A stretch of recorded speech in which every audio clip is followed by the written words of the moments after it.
नमस्कार, रण क्षेत्र देख रहे हैं आप। आपके साथ मैं हूं लावनी विनीत। बेहद खास मुद्दे के साथ आज एक बार फिर से आपके बीच आ चुकी हूं। लोकसभा के बाद राज्यसभा से भी वक्फ संशोधन विधेयक पास हो चुका है। राष्ट्रपति के हस्ताक्षर के साथ ही यह कानून का रूप ले लेगा और इसके बाद एक बदलाव, देश में एक नई ट्रांसपेरेंसी के साथ, वक्फ में नियमों में बदलाव के साथ एक बड़ी तस्वीर सामने आएगी। सरकार लगातार ये कह रही है कि माइनॉरिटीज की राइट को पूरी तरह से सुरक्षित रखने के लिए ये बिल बहुत खास है, लेकिन दूसरी तरफ विपक्ष है जो लगातार ये कह रहा है कि ये बिल असंवैधानिक है, अलोकतांत्रिक तरीके से लाया गया है, जैसा कि उम्मीद की भी जा रही थी। याद होगा आपको, लोकसभा में जिस दिन इस बिल को पटल पर रखा जाना था, उसी दिन all India Muslim personal law board ने बाकायदा प्रेस कॉन्फ्रेंस करके इस बात को स्पष्ट कर दिया था कि इस बिल का वो विरोध करेंगे और सड़कों पर आंदोलनरत रहेंगे। आज कुछ ऐसा ही देखने को मिला। कर्णावती से लेकर कोलकाता तक, उत्तर प्रदेश के कई हिस्सों में, यहां तक कि दिल्ली के शाहीन बाग जैसे इलाकों में भी हमने प्रदर्शन की तस्वीरें देखी। प्रदर्शन के आड़ में, आंदोलन के आड़ में सवाल ये पूछा जा रहा है कि कहीं कुछ ऐसी स्क्रिप्ट तो नहीं लिखी जा रही है जो देश हित के लिए खतरनाक साबित हो। कहीं ऐसा तो नहीं है कि आंदोलन की आड़ में दंगों को भड़काने की कोशिश की जाने लगी है। अगर ऐसा है तो ये बेहद खतरनाक परिस्थिति की तरफ संकेत कर रहा है। लेकिन इन सब के बीच सबसे बड़ा सवाल, जिस बिल को लेकर यह हंगामा हुआ है, सदन से लेकर सड़क तक घमासान की जो तस्वीरें हमने देखी है, उस बिल को लेकर क्या अभी तक लोगों में स्पष्टता नहीं आ पाई है। सरकार लगातार, निरंतर, सतत ये कह रही है कि दरअसल जो गरीब, पिछड़े, पसमानदा मुसलमान हैं, अगर उनको अधिकार दिया जाना है तो जरूरी है कि वक्फ में जो लैंड ग्रैबर्स हैं उनके अगेंस्ट कड़ी कार्रवाई की जाए। जरूरत है कि वक्फ बोर्ड में, परिषद में कुछ बड़े बदलाव किए जाए और ये बदलाव तमाम सहमतियों के बाद सामने आए हैं। सुझावों को लिया गया, जेपीसी में जो जो बातें रखी गई उसकी स्क्रूटनी करके इस बिल को तैयार किया गया। सहयोगियों ने जो सुझाव दिए उन्हें भी इस बिल में शामिल किया गया है। बहुमत दोनों ही सदनों में था, लेकिन इन सब के बीच विपक्ष ने भी अपने तेवर अब भी तल्ख कर रखे हैं। कांग्रेस कोर्ट का दरवाजा खटखटाने जा पहुंची है, तो वहीं सहयोगी जेडीयू और टीडीपी, जिन्होंने सरकार को समर्थन दिया, बीजेपी को इस फैसले पर समर्थन दिया, लेकिन उसी जेडीयू में भी टूट की तस्वीर नजर आ रही है। कई नेताओं ने जेडीयू से इस्तीफा दे दिया है।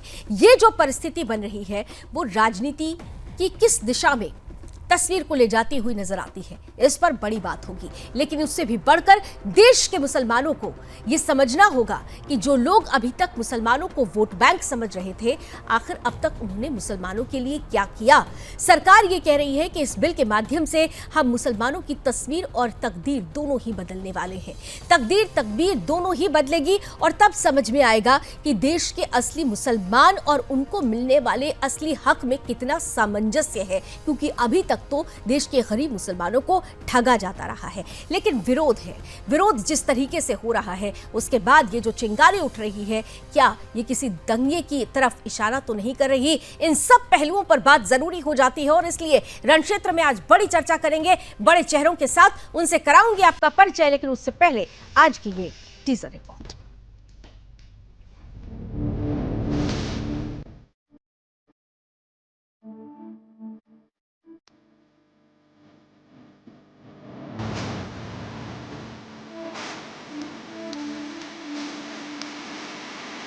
ये तस्वीरें देश के गद्दारों की है। ये वो लोग हैं जो भारत को जलाने की साजिश रच रहे हैं। ये देश के वो दुश्मन हैं जो देश की अखंडता को तोड़ने में लगे हुए हैं। तस्वीर नंबर 1 कर्णावती से, तस्वीर नंबर 2 मुंबई से, तस्वीर नंबर 3 दिल्ली के शाहीन बाग से, तस्वीर नंबर 4 बंगाल से।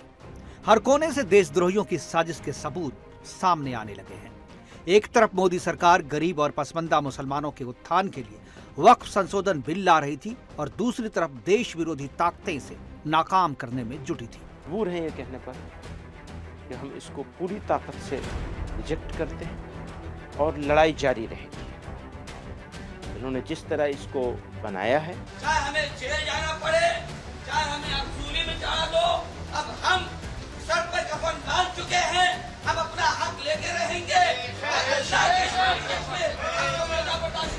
ये वही लोग हैं जो खुद को भारत का हितैषी बताते हैं। लेकिन क्या इन तस्वीरों को देखकर इसकी कुटिल मंशा का पर्दाफाश नहीं हो जाता? क्या यह हिंसा गरीब मुसलमानों का हक छीनने के लिए फैलाई जा रही है? क्यों विपक्ष देश के मुसलमानों को उनके अधिकारों से दूर रखना चाहता है? क्यों उन्हें झूठे सपने दिखाना चाहता है? ये समाज के जमीन पर इनकी नजर है, कल समाज के दूसरे अल्पसंख्यकों के जमीन पर इनकी नजर जाएगी। आज ये बिल सिर्फ एक विशेष समुदाय के जमीन पर इनकी नजर है, कल दूसरे समुदायों के जमीन पर इनकी नजर जाएगी। संशोधन चाहिए सर, मैं नहीं कहता कि हम संशोधन के विपक्ष में नहीं, लेकिन संशोधन इस प्रकार का हो जिससे बिल का रूपायन, जिससे बिल और ताकतवर बने। वक्फ की वर्तमान व्यवस्था में चाहे 5 साल के धर्म पालन की पाबंदी की बात हो, या कलेक्टर से सर्वेक्षण के हस्तक्षेप की बात हो, या वक्फ परिषद या बोर्ड में बाहरियों को शामिल करने की बात हो, इन सब का उद्देश्य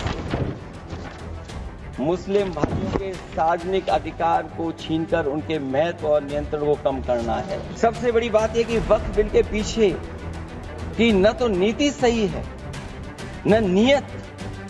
ये देश के करोड़ों लोगों से उनके घर दुकान छीनने की भी साजिश है। ये ठीक नहीं है मैडम। हिंदू या मुस्लिम का हसद मत छेड़िए, अपनी कुर्सी के लिए जज्बात को मत छेड़िए एक जंग मिलजुल कर गरीबी के खिलाफ। दोस्त मेरे मजावी लगभग में मत छेड़िए मैडम।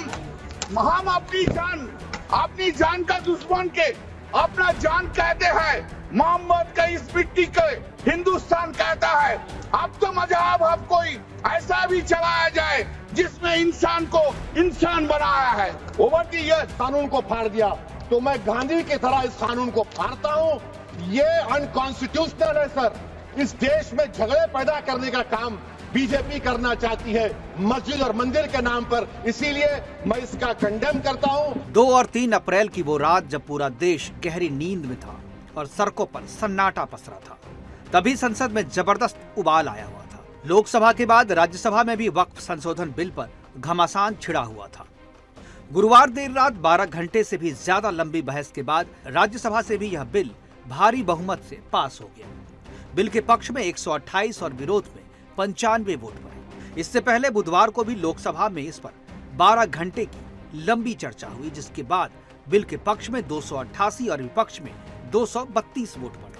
पक्ष में 288, विपक्ष में 232। प्रस्ताव स्वीकृत हुआ और विधेयक यथा संशोधित पारित हुआ। आइज 128।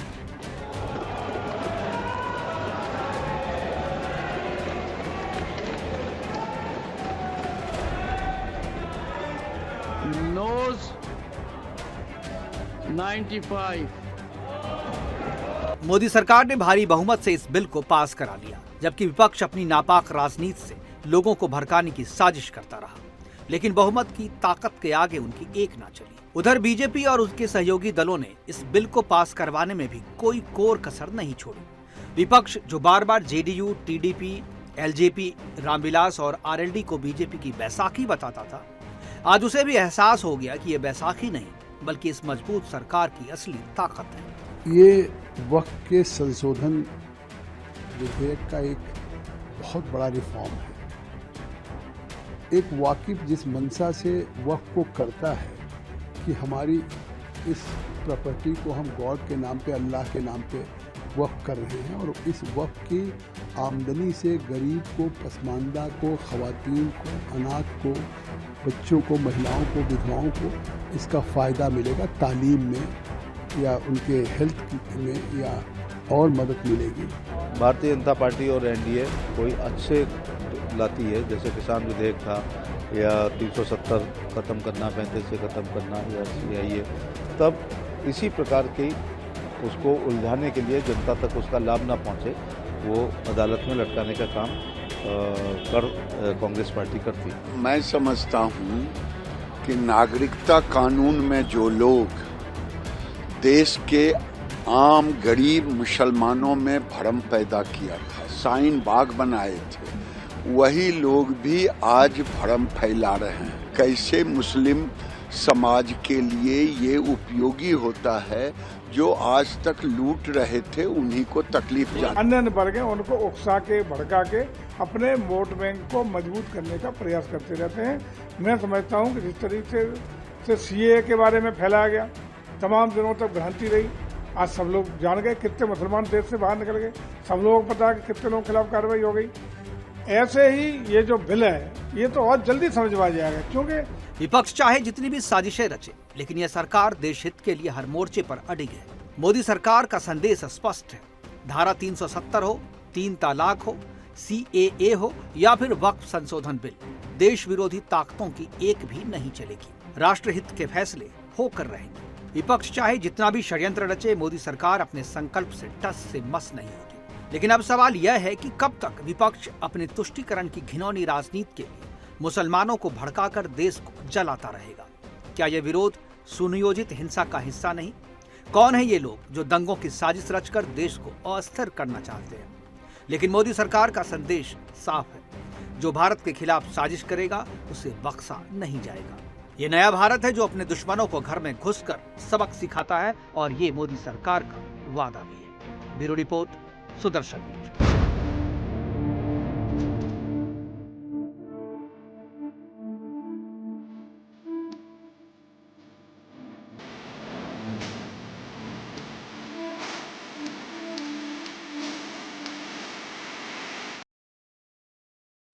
तो स्पष्ट है सरकार की मंशा, स्पष्ट है कि जो गरीब मुसलमान हैं उनके अधिकार उन्हें मिलने चाहिए। अभी तक उनके साथ नाइंसाफी होती रही है, अन्याय होता रहा है, न्याय दिलाएगा ये नया बिल। लेकिन विपक्ष है जिसने अपने तेवर तल्ख कर रखे हैं। ये तल्ख तेवर क्या आने वाली राज्यों में, जो आने वाला समय है, कई राज्यों में चुनाव होने, खासतौर से बिहार में चुनाव होने वाला है, क्या उसके लिए किसी तरीके की स्क्रिप्ट लिख रहा है? क्या देश में जो ये परिवर्तन की लौ जल रही है, क्या धर्मनिरपेक्षता के नाम पर जो अब तक राजनीति होती आई है उसे भारतीय जनता पार्टी नीति सरकार ने, मोदी सरकार ने एक बड़ा जवाब दे दिया है कि असली धर्मनिरपेक्षता कहते किसे हैं, ये जो समझाने का प्रयास किया गया है। क्या इससे विपक्ष की चूल्हे हिल गई हैं?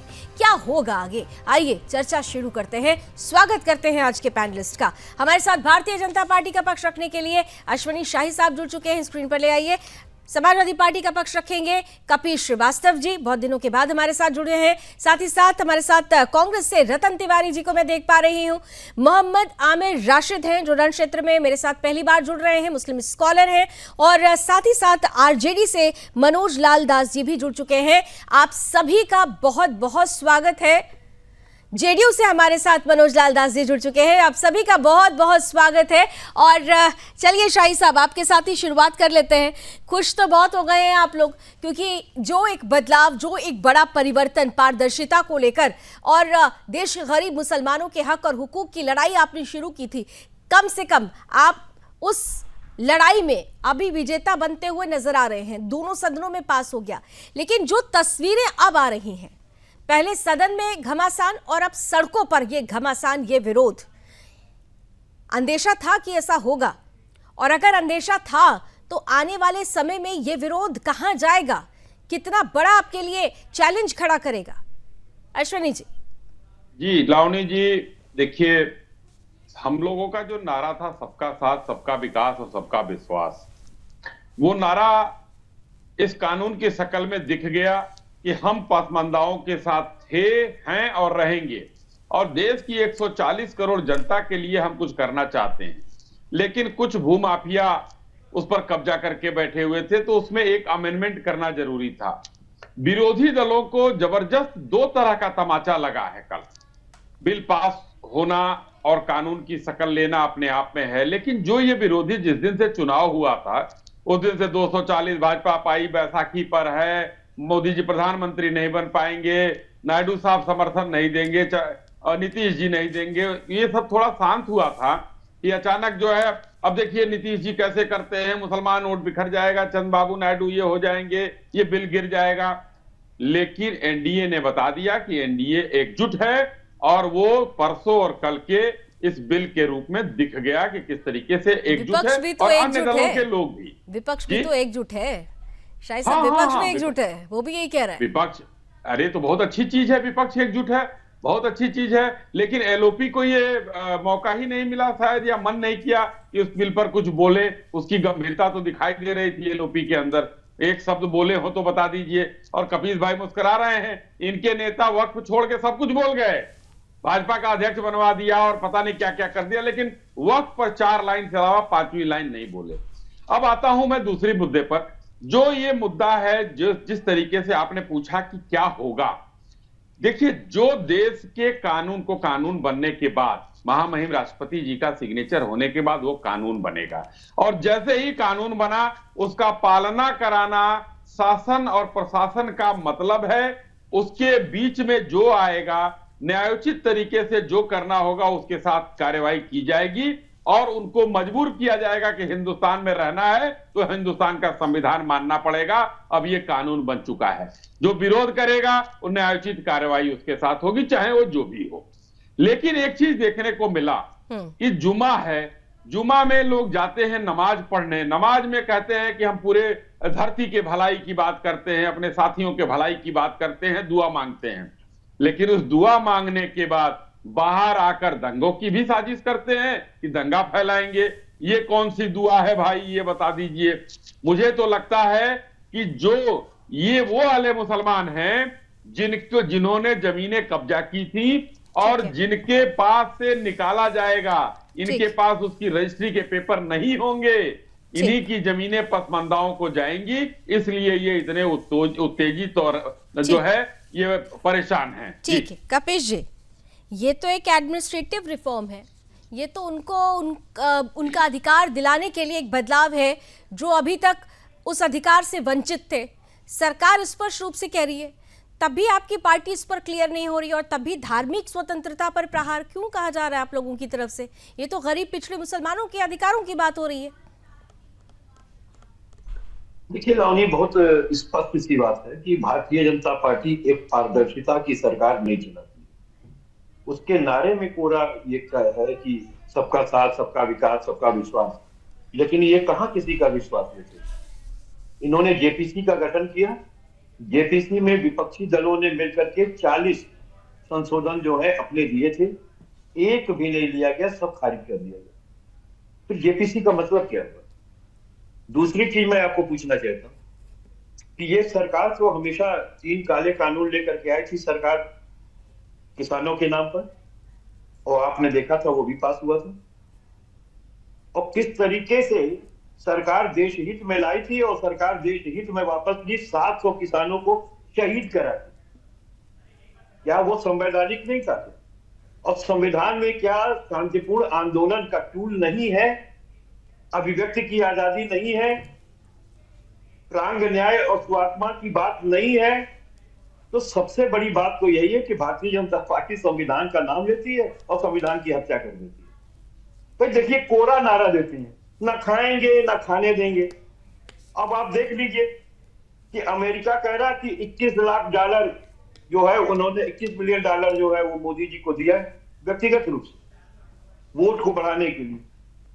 इससे बड़ा भ्रष्टाचार क्या हो सकता है? ना खाएंगे ना खाने देंगे। इन पर कौन विश्वास करेगा? कहते कुछ है और करते कुछ है।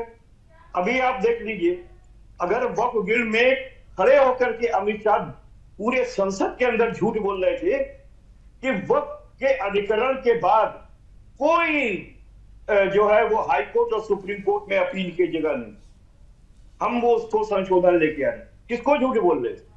वक्फ एक्ट की धारा 80 पढ़ लीजिए और 13 पढ़ लीजिए, उसमें तो स्पष्ट है कि अगर कोई वक्फ के अधिकरण के द्वारा दिया गया निर्णय है तो उसको हाई कोर्ट पलट सकती है, उसको सुप्रीम कोर्ट पलट सकती है। बाकायदा न्याय पुनर्विलोकन का अधिकार सुप्रीम कोर्ट में निहित है। यह संवैधानिक मसला है, इसमें तो संशोधन भी नहीं हो सकता है, क्योंकि केशवानाम भारती बनाम भारत संघ के बाद में यह स्पष्ट कर दिया गया कि जो सुप्रीम कोर्ट है वो हमारे संविधान के अभिरक्षक है और निगरानी का अधिकार उसके पास है। और मतलब आप ये कह रहे हैं कि ट्रिब्यूनल, आखिरी फैसला ट्रिब्यूनल का नहीं होगा, ये आप कह रहे हैं कि आपके जो पहला बिल था उसमें भी कोर्ट का दरवाजा खटखटाया जा सकता है, ये आप कह रहे हैं? बिल्कुल बिल्कुल ठीक है। अच्छा, मुझे दो बातें आप बता दीजिए, क्योंकि बड़ी धीरता के साथ मैंने आपको भी सुना। हाँ, अच्छा ठीक है, इसका जवाब अभी ले देंगे शाही साहब, लेकिन मुझे दो बात बताइए। आपने कहा कि जेपीसी में विश्वास में नहीं लिया गया। जगदम्बिका पाल जी अध्यक्ष रहे और वो खुद सदन में खड़े होकर कहते हैं कि 38 मीटिंग हुई, 200 घंटे लगभग इस पर चर्चा हुई है। उन्होंने बताया कि किन किन राज्यों में बाकायदा लोगों के साथ वो गए। जब ये सारी बातें सदन के अंदर बोली जा रही थी तो उसके तथ्य, प्रमाण, साक्ष्य सब लेकर बोला जा रहा था, फिर भी आप लोगों को लगता है कि ये गलत है, या नहीं लिया गया आप लोगों के सुझावों को, या नहीं सुना गया, जबकि उन्होंने तो स्पष्टता के साथ कह दिया। दूसरी महत्वपूर्ण बात, आपने कहा कि कहीं ना कहीं से ये मुसलमानों के विरोध में जाएगा। क्या कहीं आप लोगों को डर तो नहीं है, क्योंकि आजम खान आपकी पार्टी से ही आते हैं, जौहर यूनिवर्सिटी वाला मामला भी आपको पता है, और न जाने कितनी जमीनें हैं वक्फ के नाम पर हड़पी गई हैं, इसका डर तो नहीं सता रहा है कपिश जी? लावनी जी बहुत स्पष्ट बात है।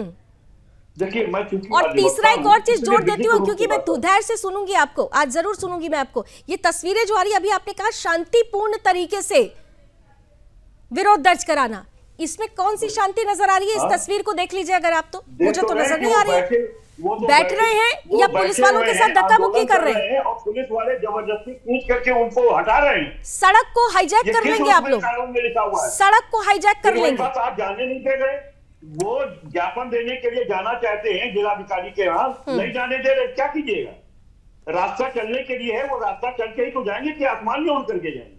अब खैर मैं दूसरी बात कह दूं, देखिए एक बात ये बताइए मुझे कि मैं चूंकि अधिवक्ता हूं इसलिए लीगली बात कह रहा हूं।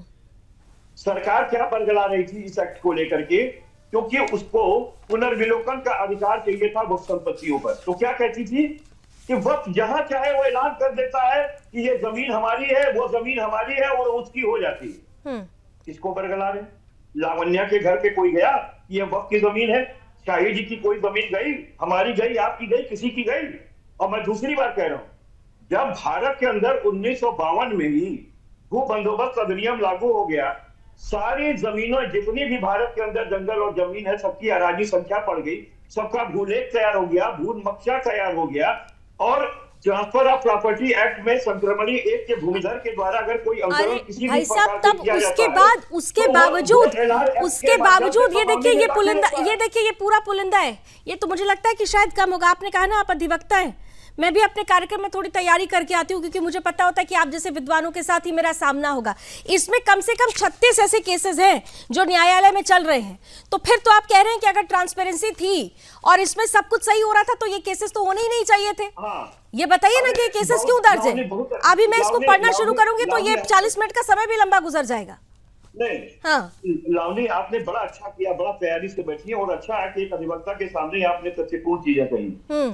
मुझे आप बताइए कि अगर वक्त कहीं है, अगर किसी कोई कह रहा कि हमारी वक्त की संपत्ति है, तो उसकी हो जाती है क्या कि अधिकरण में जाता है और उसकी अपील हाई कोर्ट और सुप्रीम कोर्ट में जाती है? आप तो यहाँ 44 केस बता रही हैं। कुल मिलाकर के अगर भारत के अंदर देखा जाए तो टाइटल सूट, जो सिविल का टाइटल सूट होता है, 55 करोड़ सूट पेंडिंग है सिविल कोर्ट और हाई कोर्ट और सुप्रीम कोर्ट में। शाही साहब ये 40 का आप जिक्र कर रहे हैं। नहीं, ये तो मैंने कहा कि ये तो चंद, मैंने कहा ना कि चंद है, ये तो चंद हमारे सामने है, उस पर बात की नहीं, लेकिन ठीक है। तो जिन डिस्प्यूट्स की आप बात कर रहे हैं, जिन डिस्प्यूट्स की आप बात कर रहे हैं, उन्हीं डिस्प्यूट्स में ही तो ये क्लियर होना है ना कि गरीबों का क्या है, असली लैंड ग्रैबर्स कौन है, असली जमीन का मालिक कौन है, पेपर्स सामने रखने की बात हो रही है। उन्हीं सब के लिए तो क्लियरेंसी के लिए, ट्रांसपेरेंसी के लिए आ रही है। शाही साहब काउंटर आंसर कीजिए जल्दी से, बाकी के बहुत सारे मेहमान इंतजार कर रहे हैं। आप देखिए, एक वकील है, आपसे दो पॉइंटेड सवाल है, सामने ले लीजिए बहुत जल्दी। कपिश जी आप वकील हैं, इसलिए जो है बहुत पॉइंटेड सवाल कर रहा हूं। आपने कहा कि लावनी जी की जमीन नहीं गई, अश्विनी शाही की नहीं गई। धारा 40 क्या कहती है? पहली बात कि जिसको जमीन को बता दो कि ये हमारी है और एक गजट नोटिस कर दीजिए, उसके बाद अश्विनी शाही लड़ना शुरू कर देंगे। अब जाएंगे, सुनिए मेरी बात पूरी, उसके बाद हम जाएंगे धारा 85 के, सुनिए धारा, आप देखिए, आप पढ़ लीजिएगा, मैंने पढ़ा है, आप वकील हैं, आप पढ़ लीजिएगा। मैंने कहा है कि उसके बाद हम जाएंगे धारा 85 की शरण में। धारा 85 क्या कहती है कि अगर ट्रिब्यूनल में आप लड़ेंगे और जीत भी जाते हैं, आप हार जाते हैं, तो अपील तो करेंगे आप, लेकिन ट्रिब्यूनल के फैसले को हाईकोर्ट सुप्रीम कोर्ट जो है बदल नहीं सकता है। ये है मामला। अब बताइए कहाँ, और 10,000 केस मुस्लिमों के हैं जो ट्रिब्यूनल में पड़े हुए हैं। 30,000 तक छोड़ दीजिए, 10,000 मुस्लिम भाई लोग लड़ रहे हैं, तो कैसे लड़ रहे हैं? क्योंकि वक्फ संपत्ति जो है, वक्फ की संपत्ति वो अल्लाह के नाम पर होती है, धर्म विशेष के नाम पर होती है। अल्लाह धर्म विशेष के हैं और उस पर दान है, वो वक्फ है धर्मार्थ कार्य के लिए और परमार्थ कार्य नहीं के तो लिए। ये तो क्लियर कर दिया गया ना, सदन में ही क्लियर कर दिया गया, वक्फ में किसी तरीके का हस्तक्षेप नहीं है, ये बार बार कह दिया गया है। परिषद या बोर्ड में एक बदलाव किया गया है ताकि ट्रांसपेरेंसी आ सके। बहरहाल 4 मेहमान हमारे साथ और हैं, जल्दी जल्दी अब उनका कमेंट लेंगे, क्योंकि यहाँ पर मनोज जी आपके पास पहले आ रही हूँ, इतू साहब और मोहम्मद शादाब जी आपके पास थोड़ा इसके बाद आती हूँ। मनोज जी जरा ये बताइए, आपके साथी छोड़कर जा रहे हैं, कई नेताओं ने इस्तीफा दे दिया, स्वीकार ही नहीं है मनोज जी। देखिए लावनी जी, नाम जरा सही कर दीजिए, नाम आप लोगों ने गलत कर दिया, थोड़ा नाम सही कर दीजिए पैनल। हाँ बोलिए मनोज जी। हाँ, जिन लोगों ने इस्तीफा दिया, जिनकी आप चर्चा कर रहे हैं ना, वो मीडिया के लिए एक न्यूज तो है, लेकिन जिन्होंने इस्तीफा दिया है वह पार्टी के कभी पदाधिकारी नहीं रहे। कुछ मोर्चे, अल्पसंख्यक मोर्चा होता है, उसमें कुछ दिन रहे हैं, कोई दूसरे दल से निर्दलीय चुनाव लड़े थे, फिर आकर शामिल हो गए थे। पार्टी के कई पूर्व सांसद हैं लावली जी, कई पूर्व एमएलए हैं मुस्लिम समाज नहीं, लेकिन संदेश तो चला गया ना, संदेश बहुत मायने रखता है, इस कदम में संदेश तो दे दिया। नहीं, संदेश का कोई असर नहीं पड़ता है। वो जिस घर से ही है, जिस जगह से ही है, उस जगह से भी लोग आज कार्यालय में आए थे। और हम लोग देखिए, सबसे बड़ी बात है ना कि जो ये वक्फ बिल आया है, उस वक्फ बिल के बारे में शुरू से ही कई तरह की भ्रांतियां सामने आ गई। तो मस्जिदों पर कब्जा हो जाएगा, तो जमीनों पर कब्जा हो जाएगा, तो ये हो जाएगा, वो हो जाएगा, जो कि इसमें कहीं है ही नहीं। मतलब मुस्लिमों का वोट बैंक छिटकेगा नहीं ना, अगर लबो लबाब में पूछ लूं आप लोग से, कहीं भी नहीं छिटकेगा। और जिन बातों को ये लोग को जान रहे हैं, अभी हमारे मुस्लिम स्कॉलर भी हैं, तो हमें ये बताएंगे, हम लोगों को ये जानकारी देना चाहिए इन्हें भी और कपिल श्रीवास्तव जी को भी, ये वक्फ बोर्ड क्या है। वक्फ बोर्ड कोई धार्मिक संस्था के रूप में संविधान में कार्यरत है कि जैसे अल्पसंख्यक आयोग हम लोग बनाते हैं, जिसमें कि कई समुदाय के लोग जो अल्पसंख्यक वर्ग में आते हैं, उन लोगों को भी उसमें शामिल किया जाता है। आखिर वक्फ बोर्ड है, ठीक है, इस पर क्लियर होना चाहिए। हालांकि बार बार सरकार ये कह रही कि संवैधानिक संस्थाएं धर्म से कोई लेना देना नहीं, इसलिए समझ रहा होगा रतन जी, लेकिन आप लोग तो कोर्ट पहुंच गए भाई। और मुसलमानों की अगर आप बात कर रहे थे, तो ये मुसलमानों के ही तो हित में आ रहा है, यही तो सरकार कह रही है। और मुसलमानों की हित की बात थी तो प्रियंका जी कहां थी, नजर नहीं आई इस बार। प्रियंका जी, भारतीय जनता पार्टी आजाद भारत के इतिहास में 75 वर्ष के बाद पहली बार ऐसा बिल इन्होंने लाया है जिसकी कोई बुनियाद नहीं है, कोई सिस्टम नहीं। मैं इनसे कहता हूं कि आप बताइए, मुसलमानों को बताइए कि आप उनके लिए इसमें क्या करने जा रहे हैं, या इस बिल से मुसलमानों को क्या फायदा होने वाला है। यह सरकार सदन के अंदर लगातार झूठ बोलती हुई पकड़ी गई और लगातार झूठ बोल रही है। लावनी जी, मैं तो इनसे पूछता हूं, क्या जिन्ना की आत्मा कब्र से निकलकर मोदी जी के अंदर चली गई है क्या? इतने मेहरबान तो जिन्ना भी नहीं थे जितने मेहरबान मोदी जी दिखाई दे रहे हैं। तो मोदी जी कहीं ना कहीं मुसलमानों के ऊपर प्यार से प्रहार करने वाले हैं, क्योंकि पहले उन्होंने सौगातें मोदी दी, उसके बाद मुसलमानों के ऊपर हंटर चलाने का काम किया। और मुसलमान समझदार है। और आपको बता दूं, नीतीश बाबू, मनोज भाई कह रहे थे, नीतीश बाबू पूरी तरीके से बैकफुट पे चले गए हैं। उन्हें ये पता है कि बिहार में चुनाव है और बिहार चुनाव में मुसलमान इन्हें इतना जोरदार तमाचा मारेंगे कि अच्छा, मुसलमानों के हित में आप लोग रहे हैं ना, तो ठीक है। कर्नाटक बेंगलुरु की बात कर रही हूँ, 2 लाख करोड़ रुपए की भूमि के स्वामित्व से छेड़छाड़ हुई है और इसमें यह है कि 38 कांग्रेस नेताओं का नाम शामिल है। वक्फ बोर्ड की 54,000 एकड़ पंजीकृत भूमि में फैली 33,741 संपत्तियों में हेराफेरी हुई है। इसके अलावा मध्य प्रदेश भोपाल की बात कर लेते हैं। 8.5 करोड़ रुपए की वक्फ संपत्तियों का कथित घोटाला है और इसमें भी खास तौर से कांग्रेस का नाम शामिल हो रहा है। तो कहीं ऐसा तो नहीं है कि आप लोगों की घबराहट इस तरीके से है कि ये सारे मामले भी खुल जाएंगे, कहीं कांग्रेस फंस ना जाए? ये तो भी 2 ही केस मैंने सामने रखा अभी। लावनी जी, अगर वही कांग्रेस के नेता अगर कल भारतीय जनता पार्टी में शामिल हो जाएंगे तो वो भी फाइल ही आप और भाजपा के लोग बंद कर देंगे। नहीं, मेरा छोड़ दीजिए, मेरा छोड़ दीजिए, पता है आपको, मेरा छोड़ दीजिए। शाही साहब बैठे हुए हैं। अब मुझे तो लगता है कि शाही साहब सुन लीजिए, इतना ज्यादा विपक्षी पार्टियां मुझे बीजेपी के लिए कहने लगती हैं, तो चलिए बीजेपी में शामिल करवा लीजिएगा। ये तो नहीं सुन लिया मैंने। आप लोग इतना मुझे कहते हैं कि बीजेपी का आप स्पोक पर्सन बन जाते हैं, तो मैंने शाही साहब के सामने ऑफर रख भी दिया। सुन तो लीजिए, बोलिए।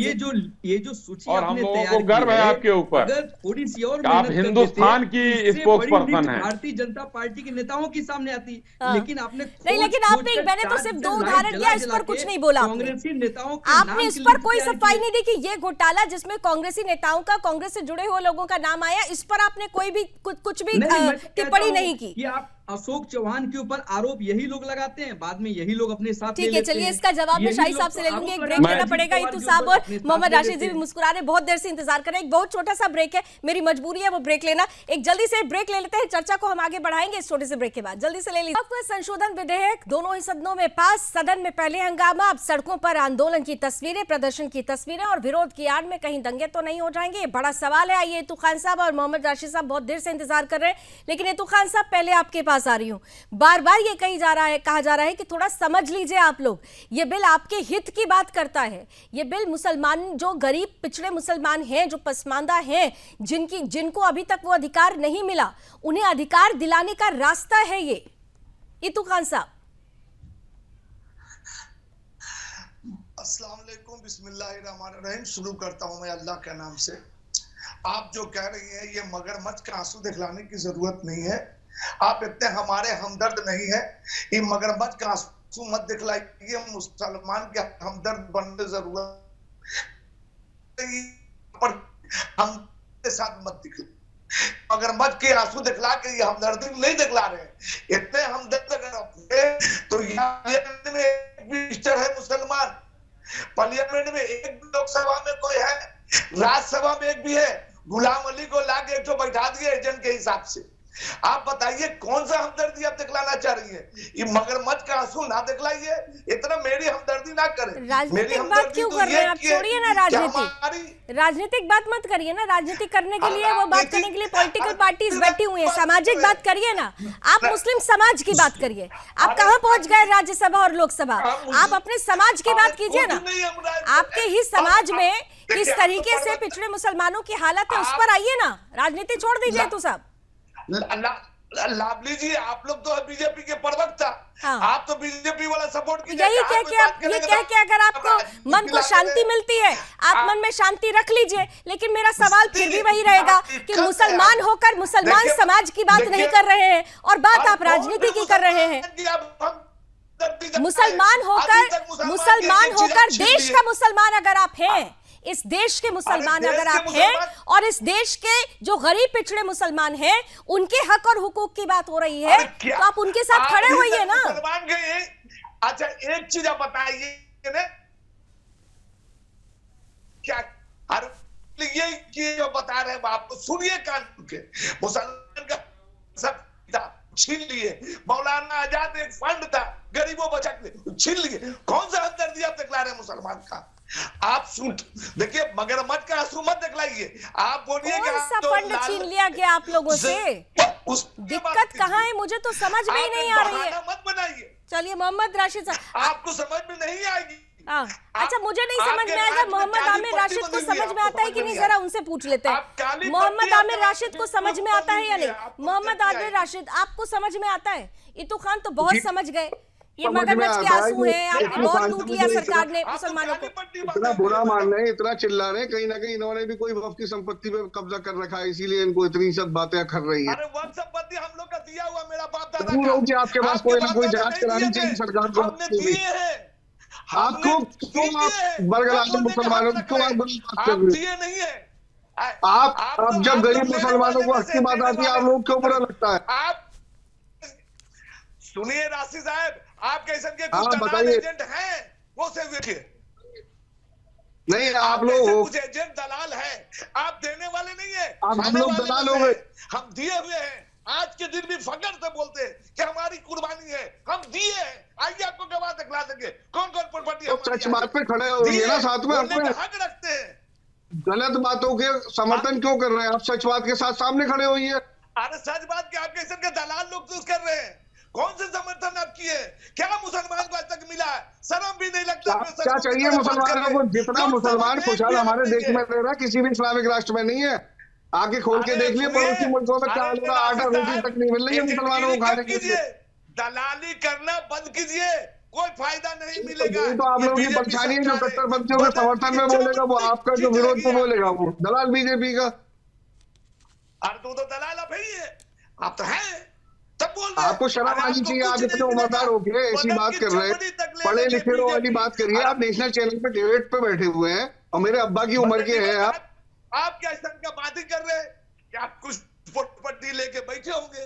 आप कांग्रेस की दलाली कर रहे हैं? क्या कर रहे हैं आप बताइए? पाकिस्तानी की दलाली कर रहे हैं, अफगानिस्तान की, किसकी ISIS की दलाली कर रहे हैं? आप बताइए ना अपनी बात। अपने जो अंदर बैठा हुआ है उसको निकालिए ना बाहर। हम लोग तो चलिए बीजेपी के एजेंट है, आप किसके एजेंट है? हाफिज सईद के? बताइए, जाकिर नायक के एजेंट है, किसके एजेंट है आप लोग? आप लोग बताइए। या आपके मुंह से आप नहीं बोल रहे, जाकिर नायक बोल रहा है, हाफिज सईद बोल रहा है आपके मुंह से।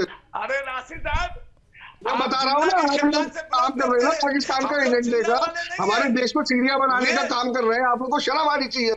इतनी बड़ी दाढ़ी रख के आप इस तरीके की बात कर रहे हैं, इस्लाम को बदनाम कर रहे हैं, जिसके मुसलमानों को भ्रमित कर रहे हैं। तो दुश्मन आप हैं, कल थे आप लोग करबला के मैदान में इमाम हुसैन को शहीद किया था। सुनिए राशिद जी, हाँ, हम लोग हुसैनी मुसलमान है, अच्छी बात करेंगे, जो सच बात होगी वो करेंगे। सुनने के आपको क्या कम होता है? आप नहीं बोल रहे, आपके मुंह में सही बोल रहा है, आपके जाकिर नायक बोल रहा है। हम बता रहे हैं ना आपको, हम इतनी देर से आपसे इज्जत से बात कर रहे हैं, पर आप दलाल दलाल दलाल करे जा रहे हैं। शर्म आनी चाहिए आपको। बात कर रहे हैं नहीं, आपको नहीं पसंद आ रहा है इस देश में, चले जाइए ना पाकिस्तान, पता लग जाएगा आपको सब। वक्त की संपत्ति हड़प नहीं है गरीबों को। चलिए सरकार को ठीक है, चलिए मन की बर्दाश्त निकाल ली आप लोगों ने, लेकिन इतना देखिए देखिए कपिल जी आपके पास आ रही हूँ। देखिए एक बात तो है, मुसलमान इस बात को अभी नहीं समझ रहे, आपकी पार्टी भी नहीं समझ रही, लेकिन कहा जा रहा है कि 4 साल के बाद समझ में आने लगेगा। और सबसे महत्वपूर्ण बात यह है कपिल जी कि जब कोई परिवर्तन होता है तो उस परिवर्तन का असर इमीडिएट नहीं दिखाई देता है। आप कैंसर का इलाज पैरासिटामोल से नहीं कर सकते हैं, यह हकीकत है। तो इसके लिए एक बड़ा इलाज होता है, ये वही इलाज है।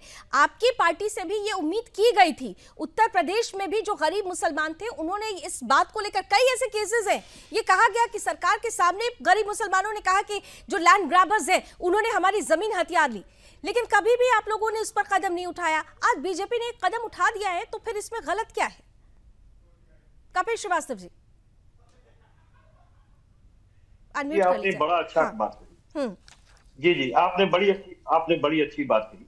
मुझे एक बात ये बता दीजिए कि ये भारतीय जनता पार्टी अगर मुसलमानों की इतनी हितैषी है तो सच्चर कमेटी की रिपोर्ट को लागू क्यों नहीं कर दिया पिछले 10 वर्षों 15 वर्षों?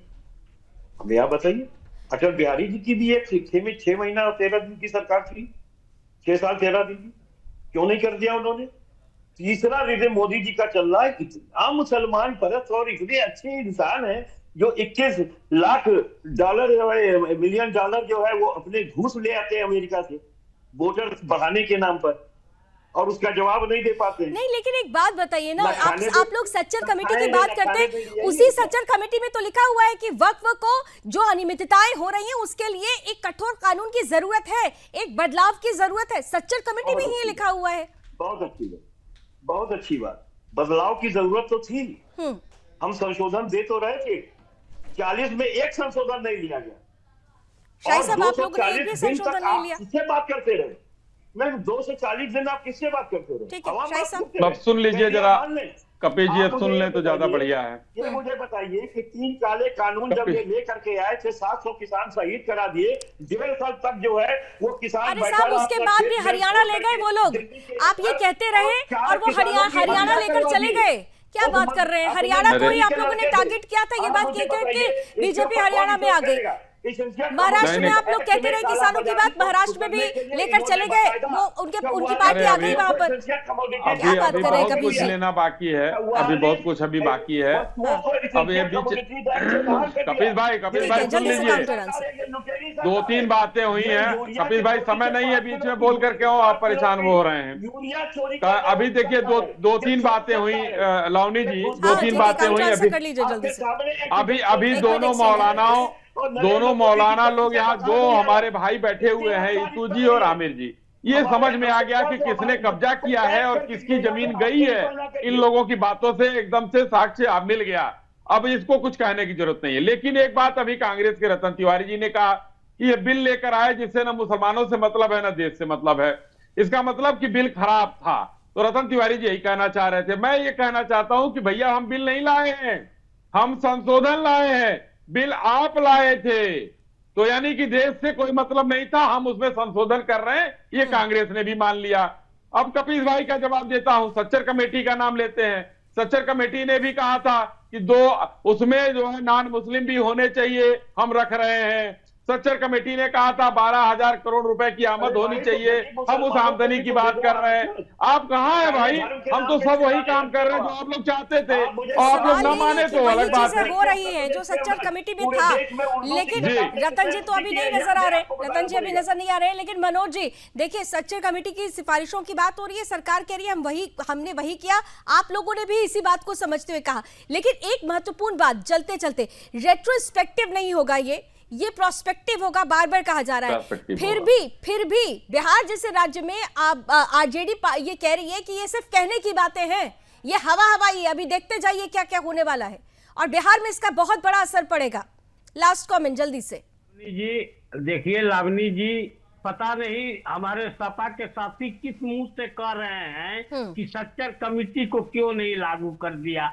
2006 में सच्चर कमेटी की रिपोर्ट पेश की गई, वहां से लेकर 14 तक जो है इनकी ही कांग्रेस की, जिसका अभी समर्थन कर रहे हैं सरकार है। खैर वो छोड़ दीजिए। मैं लास्ट बात आपको कहा कि अभी जो वर्तमान में ये बिल का में जो संशोधन हुआ है, इससे मुस्लिम समाज, आप देखिएगा कि उनकी भ्रांतियां दूर होगी। चलिए, भ्रांतियां दूर होगी, बड़ी तस्वीर सामने आएगी। लेकिन उस बड़ी तस्वीर के पहले एक तस्वीर और है कि विरोध की आड़ में, आंदोलन की आड़ में कहीं आग लगाने की, एक चिंगारी भड़काने की कोशिश तो नहीं हो रही है। इसलिए सावधान सतर्क सभी को होने की जरूरत है। बहुत बहुत धन्यवाद, आप सभी हमारे साथ जुड़े, रण क्षेत्र में अपनी मन की बातें कही। तो वक्फ की आड़ में जिस तरीके से विरोध शुरू हो चुका है, अब इसकी आड़ में कहीं दंगे तो नहीं होंगे, इसलिए सावधान सतर्क रहिएगा। लेकिन इतना जरूर है, ये एक बड़ा परिवर्तन है, बड़ा परिवर्तन ही बड़ी तस्वीर लेकर आता है देश के मुसलमानों के लिए, देश के गरीब मुसलमानों के लिए। यह बिल कितना फायदेमंद होगा और इसका राजनीति की पटल पर, खासतौर से आने वाले चुनाव में कितना असर होगा, यह देखना बहुत दिलचस्प होने वाला है। नजर बनी रहेगी। फिलहाल रण क्षेत्र में भी बस इतना ही। देश और दुनिया की तमाम खबरों के लिए आप जुड़े रहिए सुदर्शन न्यूज के साथ। जय।